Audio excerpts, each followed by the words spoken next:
This week's blog post is the third in my series on the Morse Museum in Winter Park.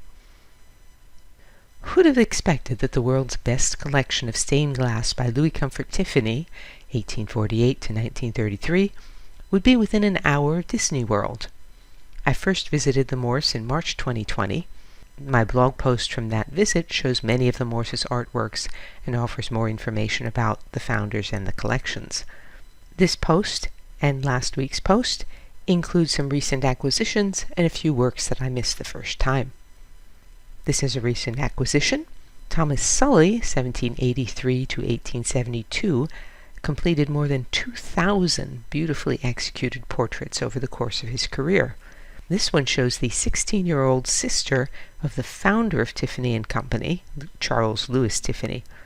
The way the shawl and the sky pick up the pinkish-orange colors in her face is really well done. Thomas Moran is primarily known for his American landscapes, such as the one up here. This time he painted Barnard Castle in northern England in homage to Joseph Mallord William Turner's painting of Barnard Castle, which is at the lower right.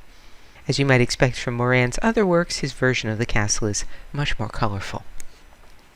The painting on the left at the Morse is by Elihu Vedder. It was probably inspired by Tennyson's somber poem Break, Break, Break. I've given you a link to that in the blog post online. The painting at the Morse is a study for an oil that's at the LA County Museum of Art. That's the one on the right. The study at the Morse is memorable for the colors and for the tall, narrow format. The finished version, as you can see, is much closer to square, and that hovering cloud face is more than a bit creepy. This is another work by Elihu Vedder, 3 exquisite, beautifully simple versions of a grape leaf in chalk on paper. I really love looking at the way the lines of this just twist and turn and come around. It's just really beautifully done. Also beautiful, the Calla Lilies painting by George Cochran Lambdin. This is the one that the Morse uses to promote the recent acquisitions from the Stebbins collection. On the upper left, something completely different from Albert Bierstadt, who's famous for his huge dramatic landscapes of the American West, such as the one at the lower right. This work at the upper left was a gift to a guest at his home. It was made, as you might guess, by putting paint on a piece of paper and folding it in half, and then adding the antenna and the inscription. Bierstadt signed every one of his butterflies. 20 of them are known. The casualness of this scene by Arthur Ignatius Keller appeals to me. The woman on the left seems to have just come in and plopped herself down on her friend's couch without even pulling off her coat and hat. My dear, I never should have gone shopping on Black Friday. Kudos to Keller. It's very difficult to incorporate so much detail and such dark colors into a watercolor without mudding it up. Right by the Morse's gift shop is an original Maxfield Parrish oil painting. Parrish's glowing colors, like Tiffany's stained glass, are much better in the original than in reproductions or photos. When I first saw this painting, I didn't notice the delightful contrast between the sharp lines of the boy's profile and the fuzziness of his hair, which is blowing in the wind as the swing moves.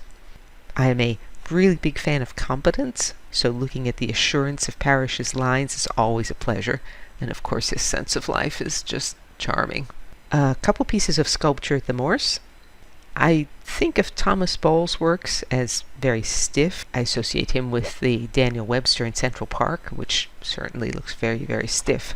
But this piece on the left, 2 different views, reminds me of some of Houdon's exquisite sculptures of children, such as this one, which is high praise indeed. The title, Pensée, is a pun. In French, pensée means thought, but also pansy. So the little girl is looking thoughtfully down at the pansies on her dress. In the Victorian era, pansies represented tenderness, concern, and compassion. And the last piece, in this small sculpture by Bessie Potter Vono, 2 charming children stand by their mother, who sits in a high-backed chair. The circular cushion on the chair's back forms a sort of halo behind her head. Vono was famous for her sculptures of women and children, including the delightful sculpture His First Journey at the Metropolitan Museum. That's it for this week. DianeDuranteWriter.com has hundreds of posts on sculpture, painting, architecture, and my other obsessions. To join the free Sunday Recommendations email list, visit the URL that's on the screen or email me. And you can say "Well done, Diane," or support my work and receive rewards by means of the tip jar on DianeDuranteWriter.com. As always, thank you for listening.